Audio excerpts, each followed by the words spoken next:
আসসালামু আলাইকুম। সন্ধে ৭টা বাংলাদেশ বেতার সিলেট সংবাদ পড়ছি মোহাম্মদ আনোয়ার হোসেন রনি।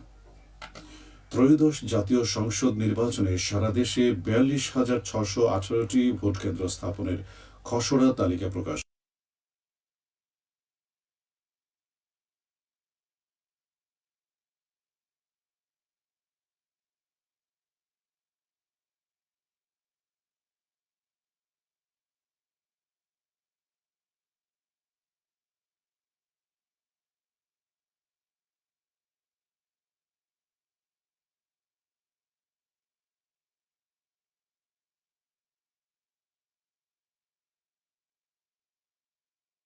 জন্য একটি ভোট কেন্দ্র করার ভিত্তিতে ৪২,৬১৮টি ভোট কেন্দ্র প্রস্তাব করা হয়েছে। প্রকাশিত খসড়া তালিকার উপর দাবি আপত্তি আগামী ২৫শে সেপ্টেম্বর পর্যন্ত গ্রহণ করা হবে। দাবি আপত্তি নিষ্পত্তি হবে ১২ই অক্টোবর। এরপর ২০শে অক্টোবর চূড়ান্ত ভোট কেন্দ্রের তালিকা প্রকাশ করা হবে। জাতীয় পরিচয়পত্র হারিয়ে গেলে এখন থেকে আর সাধারণ ডায়েরি বা জিডি করতে হবে না বলে জানিয়েছেন নির্বাচন কমিশন। নির্বাচন কমিশন সচিবালয়ের জাতীয় পরিচয়পত্র নিবন্ধন অনুবিভাগের সহকারী পরিচালকের স্বাক্ষর করা এক পত্রে একথা জানানো হয়। স্মারকে বলা হয়েছে, নাগরিকগণের দুর্ভোগ দূরীকরণ ও এনআইডি সেবা সহজীকরণের স্বার্থে হারানো বা নষ্ট হওয়ার কারণে নতুন জাতীয় পরিচয়পত্র প্রাপ্তির ক্ষেত্রে সাধারণ ডায়েরির কোনো বিধান নির্বাচন কমিশনের অনুমোদনক্রমে বিলুপ্ত করা হল।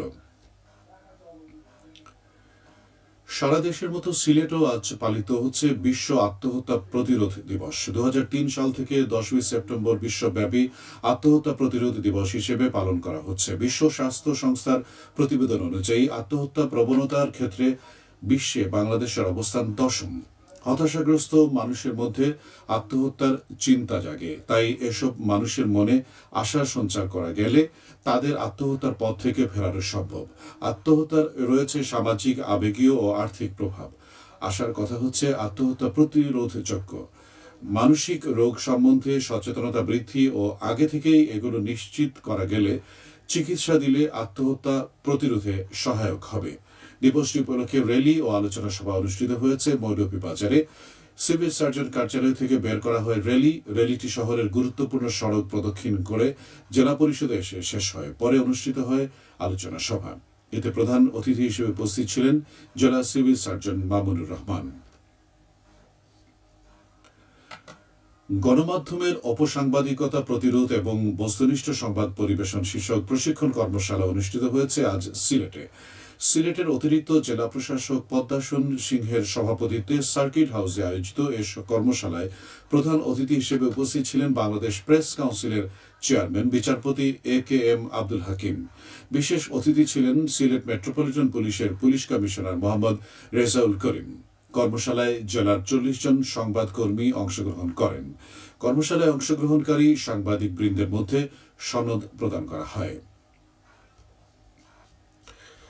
শাহজালাল বিজ্ঞান ও প্রযুক্তি বিশ্ববিদ্যালয়ের ২০২৩-২৪ সেশনের বার্ষিক প্রতিবেদন মোড়ক উন্মোচন করা হয়েছে। আজ ভাইস চ্যান্সেলরের সভাকক্ষে মোড়ক উন্মোচন করেন ভাইস চ্যান্সেলর অধ্যাপক ডক্টর এ.এম. সরওয়ারউদ্দিন চৌধুরী।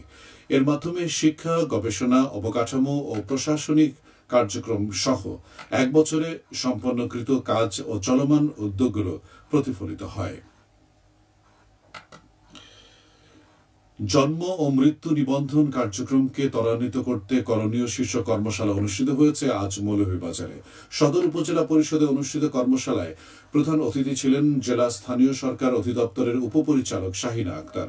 এ সময় বক্তারা বলেন, এই কার্যক্রমকে ত্বরান্বিত ও গতিশীল করতে জনসচেতনতার প্রয়োজন। উপজেলা প্রশাসন এর আয়োজন করে। সিলেট এম.এ.জি.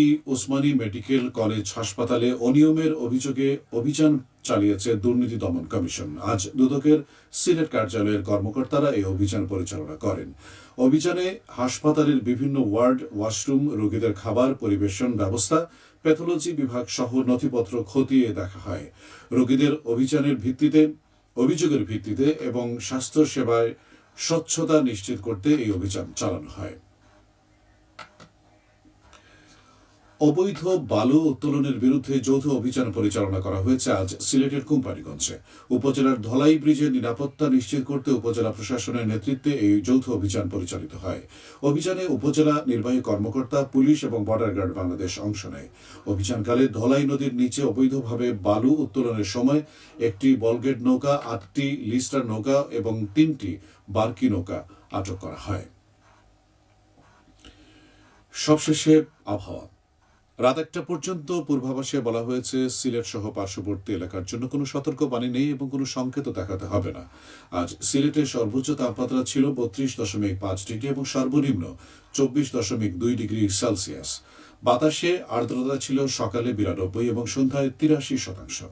আগামীকাল সিলেটে সূর্যোদয় হবে 5টা 36 এবং অস্ত যাবে 6টা 3। সংবাদ শেষ হলো। পরবর্তী স্থানীয় সংবাদ প্রচারিত হবে আগামীকাল সকাল 8টা 10।